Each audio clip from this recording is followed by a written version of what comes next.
Hey, everyone, there's this thing that happens when you finally stop fighting battles that aren't yours.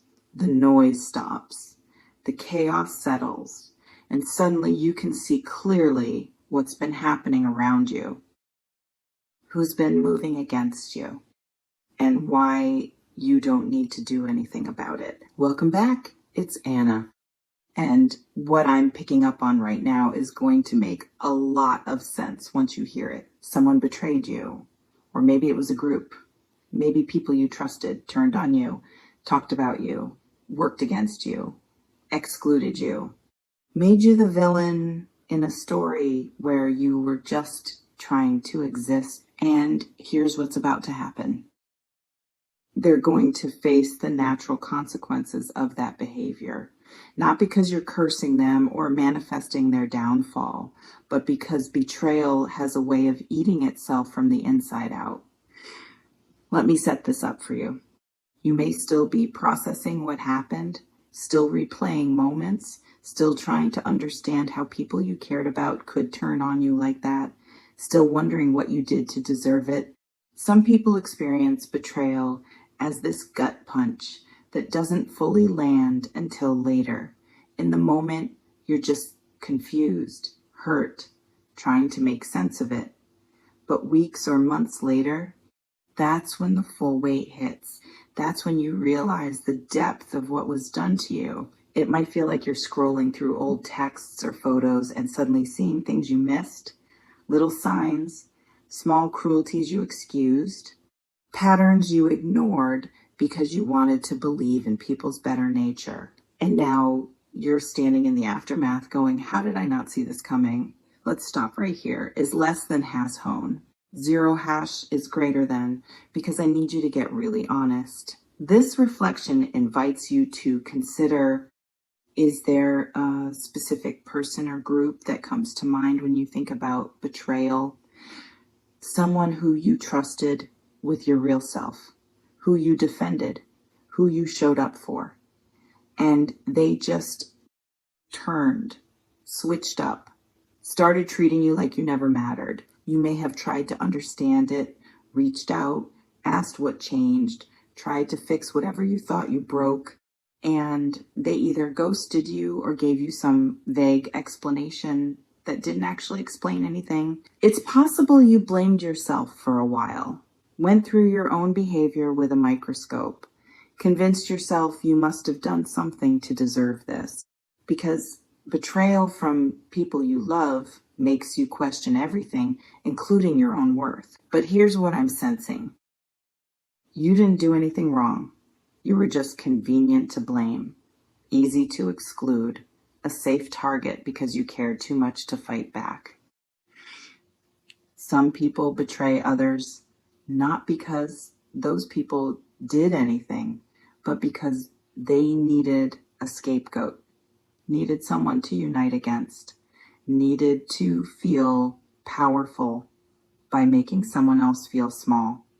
And you were chosen for that role, not because you deserved it, but because you were kind enough that they thought you'd take it.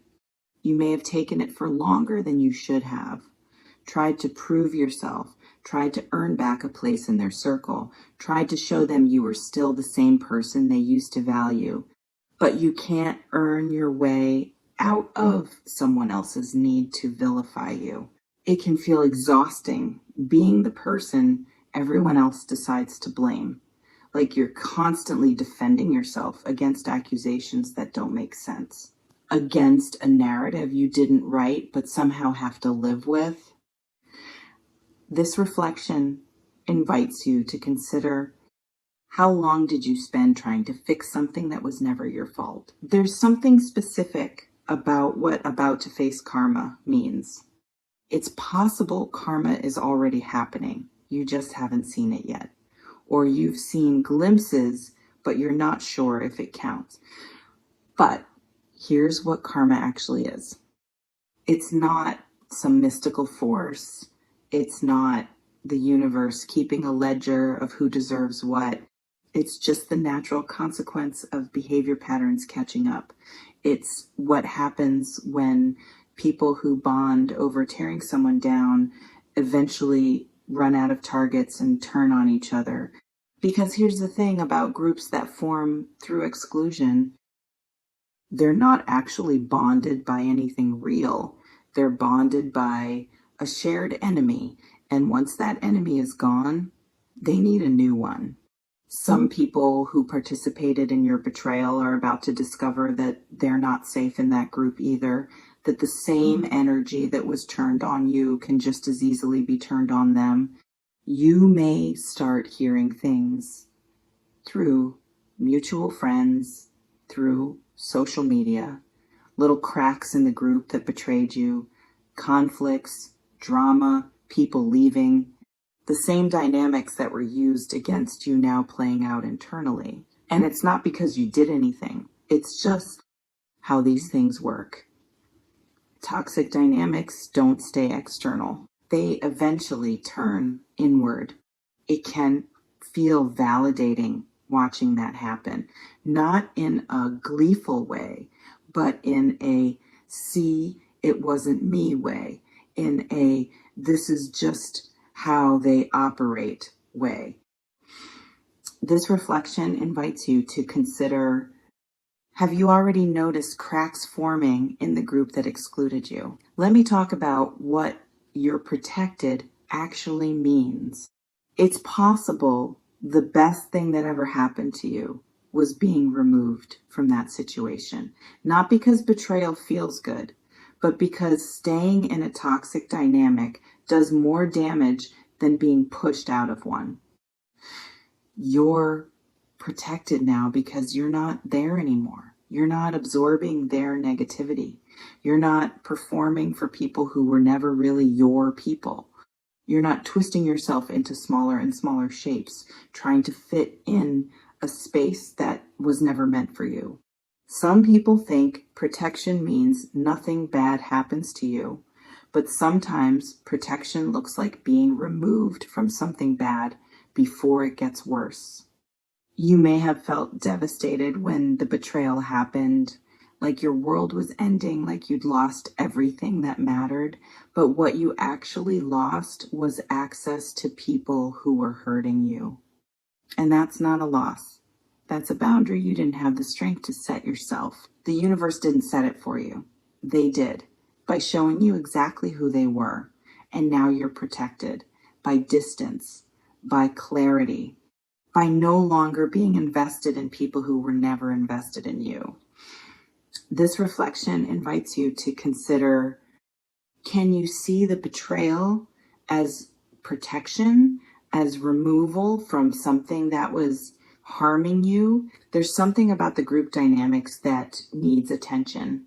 It's possible this wasn't just one person turning on you. It was multiple people. And that makes it so much worse because you're not just dealing with one betrayal. You're dealing with a conspiracy, a collective decision to exclude you. And groups are cruel in ways individuals aren't. Because in a group, everyone assumes someone else is the bad guy. Everyone can participate in cruelty while telling themselves they're just going along. They're not the ringleader. They're not the one who started it. But participation is endorsement. Silence is complicity. And everyone who watched you get betrayed and said nothing, they betrayed you too. Some people will reach out later with excuses. I didn't know it was that bad. I was caught in the middle. I wanted to say something, but I didn't know how. You may be tempted to accept those excuses, to let people back in because you miss them, or because you're lonely, or because you want to believe they're different from the others. But someone who watched you get hurt and did nothing isn't safe. They might not be actively harmful, but they're passively complicit, and that's its own kind of betrayal. This reflection invites you to consider, are there people who stood by and watched who now want back in? Let me talk about what facing karma actually looks like for them. It's possible their karma isn't one big dramatic event. It's smaller, more insidious. It's the slow realization that the group they're in isn't actually fulfilling, that the friendships built on exclusion are hollow, that they sacrificed something real for something temporary. Some people won't realize what they lost until they need the kind of support you would have given, and nobody shows up until they're going through something hard, and the group that seems so solid just isn't there, because performative friendships don't survive real hardship. They're built for good times and drama, not for genuine need. You may represent something to them now that you didn't before. You were the person who actually cared, who showed up, who was real, and they traded that for people who are just as fake with them as they were with you. And eventually, they'll feel that. The emptiness, the lack of real connection, the performance of friendship without the substance. That's their karma. Not suffering necessarily, but the natural consequence of choosing image over integrity, surface over depth, belonging over authenticity. It can feel like watching people celebrate something you know is empty. And at first you're jealous, you wish you were included, but then you realize you don't actually want what they have. You just wanted to not be rejected. This reflection invites you to consider, do you miss the group, or do you just miss feeling included? There's something about your protection that goes deeper. It's possible you're protected because you're no longer accessible to their toxicity, but you're also protected because you learned something crucial. You learned what betrayal looks like, what fake friendship feels like, what red flags you missed before that you won't miss again. Some people go through life never learning to discern who's real and who's performing. They keep getting hurt the same way by the same kind of people because they never develop the instinct to protect themselves. But you paid tuition to the school of hard knocks, and the lesson was expensive, but it was thorough. You may find yourself moving differently now, slower to trust, more observant, less willing to ignore red flags for the sake of belonging. And people might call that jaded or closed off or too guarded. But it's not. It's wisdom. It's self-protection. It's valuing yourself enough to require that others value you too. This reflection invites you to consider, what did this betrayal teach you that you needed to learn? Let me slow down and address something important. Someone or a group that betrayed you is about to face karma, but your healing doesn't depend on watching that happen. You don't need to see them suffer to know you were right about what they did. You don't need external validation to trust your own experience. You don't need karma to be visible and public to know it's real. Some people get so focused on waiting for the other shoe to drop for their betrayers that they forget to build their own life. They're watching the wrong people, investing energy in the wrong direction. You may need to ask yourself, what are you getting out of thinking about their karma? Is it closure, vindication, distraction from your own healing? Because the best protection isn't being removed from toxic people. It's being so whole in yourself that toxic people can't reach you even if they tried. This reflection invites you to consider, is less than #0. 5# is greater than, are you focusing on their consequences or your growth? There's something about forgiveness that might come up here. It's possible people will tell you to forgive, to let it go, to rise above, and maybe you will eventually. But you don't have to forgive betrayal to heal from it. Forgiveness is optional. Boundaries are not. You can refuse to forgive someone and still move on. You can hold them accountable in your mind and still build a beautiful life. Some people use forgiveness as a weapon. They pressure you to forgive because it's easier for them if you're not angry, if you don't hold grudges, if you just let things go.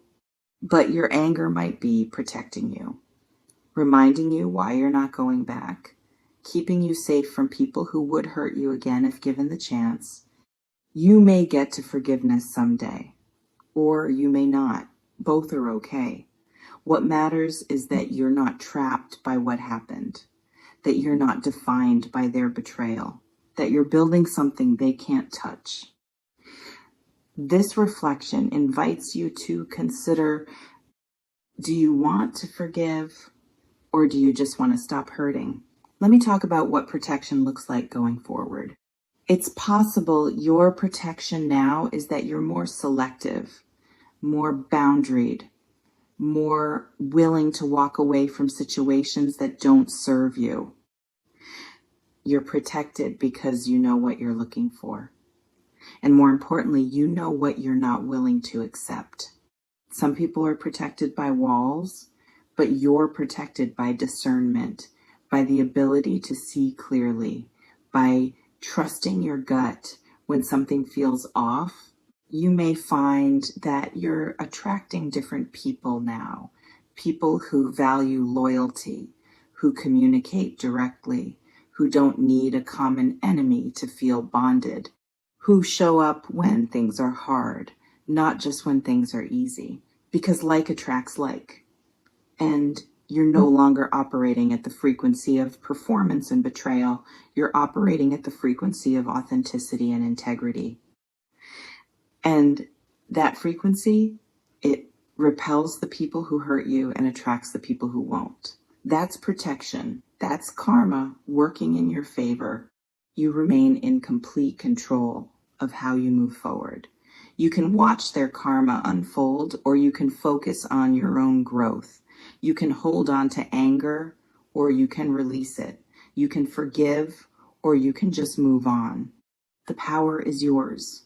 It always has been. You may notice reading this has brought up specific people, specific memories, specific hurt you thought you'd process. Whatever it is, honor it. Take what resonates. Leave what doesn't. Trust yourself to know what you need. Before we close, I want to ask you something. When you think about the people who betrayed you, what do you actually want? For them to apologize, to suffer, to realize what they lost, or just to leave you alone? Drop it in the comments if you want. And this, can you protect yourself without needing to see them face consequences? Someone or a group that betrayed you is about to face karma, and you're protected. And both of those things are true, but they're not connected. Their karma is theirs. Your protection is yours, and you don't need to witness one to experience the other. Not eventually, right now, today.